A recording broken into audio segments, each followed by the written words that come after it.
In this video, I'm going to be speaking to you about the dividend ETF VYM, which is not a dividend ETF that I own myself, but I know a lot of dividend investors out there choose this dividend ETF for their portfolios. And I am somewhat surprised that this ETF doesn't get as much coverage as other ETFs out there, because this ETF is the third most popular dividend ETF based on assets under management after SCHD and VIG, which are both ETFs that I do own myself. But this ETF does have some great benefits out there for people that don't really want to invest in either of those ETFs for their own reasons. So with VYM, I am going to be going over its investment methodology, its dividend yield, its dividend growth, and also its holdings. And VYM is the high dividend yield ETF managed by Vanguard. The simple objective of this ETF is to track the performance of a benchmark index that measures the investment return of common stocks of companies that are characterized by high dividend yields. Now, this index that this ETF follows is the FTSE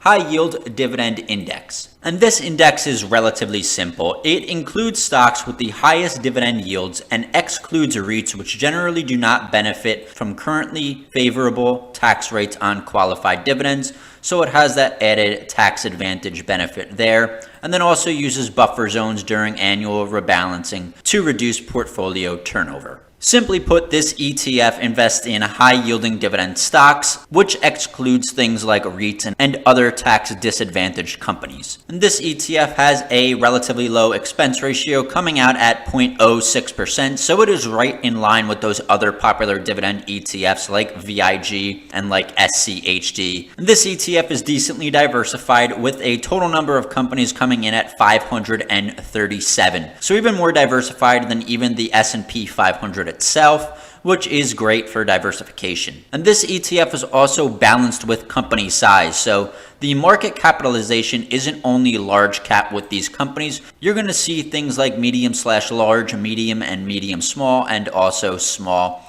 And this, of course, is also going to be a more value-oriented ETF that tends to drift toward a large market capitalization, with the companies that it picks coming in at nearly 67%. And with most conventional dividend ETFs, you do see some of the same industries that this ETF also invests in. It has financials at the top, followed by industrials, healthcare, and consumer staples, and then also consumer discretionary and technology all come in at over 10%. Overall, this ETF is diversified by industry, but financials is definitely the number one holding there. Now on to the top 10 companies. So all very well established companies are in the top 10, and also companies that you do frequently see in other dividend ETFs as well. You have Broadcom, JP Morgan Chase, ExxonMobil, Procter & Gamble, Home Depot, Johnson & Johnson, Walmart, AbbVie, American Co., and also Coca-Cola. And pay attention to these weights, because these weights just show that this ETF is pretty well diversified based on the overall weighting. So a lot of ETFs might have something like 8 or 9% as a top holding, but this ETF compresses those down so it can just have more companies to have investors better diversified among companies and industries overall. And VYM has a current dividend yield of 2.6%, which is surprisingly low considering it is a high dividend yield ETF. Other ETFs like SCHD and SPHD definitely have a higher yield than this dividend ETF. There was a period of time when this dividend ETF was yielding well above 3% into the 4% range, but I think the rise in the price of this ETF drove the yield down a little bit. So it's great for capital appreciation for those investors, but people that are looking for dividend yield might not look to this ETF so quickly. This ETF does pay quarterly, so every single 3 months you are going to be receiving a dividend. And year to date, this ETF is up 17% approximately, which just goes to show that this ETF does also provide good capital appreciation, and it also shows why that dividend yield did slump a little bit over the past year. And finally, we go into dividend growth, which is just important to dividend investors as dividend yield generally should be. And that is coming up at an average of 5.32% over the past 5 years on average. Now, this is very important because an increase in dividend growth will definitely help that yield on cost and make more money for you over time based on the dollar that you put in initially. Now, VYM is a good dividend ETF overall, but you have a counter argument, which is why should you invest in VYM over other dividend ETFs like SCHD? And there really isn't a good argument, which is why I don't myself invest directly into VYM. VYM might be a good position in a standalone portfolio, which you need diversification for possibly.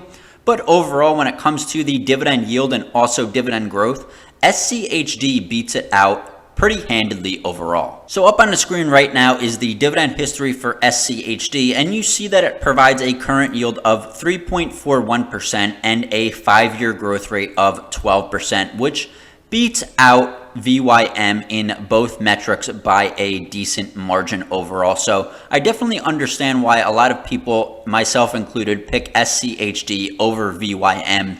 It just falls short in two key metrics, which is dividend yield and also dividend growth. Now, going back to the point of diversification, VYM definitely beats out SCHD on diversification because VYM holds 537 different companies, while SCHD only has approximately 100.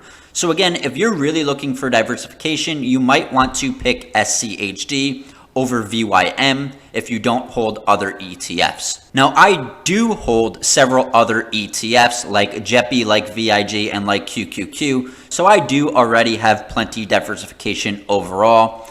And I just think SCHD is a better complement to my portfolio based on dividend growth and dividend yield than VYM. Please remember, if you did enjoy this content, leave this video a like to get this content out there to a wider audience. It would be greatly appreciated. And also subscribe to keep up to date on future content. I did this video to give VYM a little bit of public awareness because I know other ETFs like SCHD and JEPI are covered basically by everyone. So I wanted to give some insight onto this ETF. So I hope you all appreciate it. I hope you got some good insight into this ETF, and I'll see you all in the next video.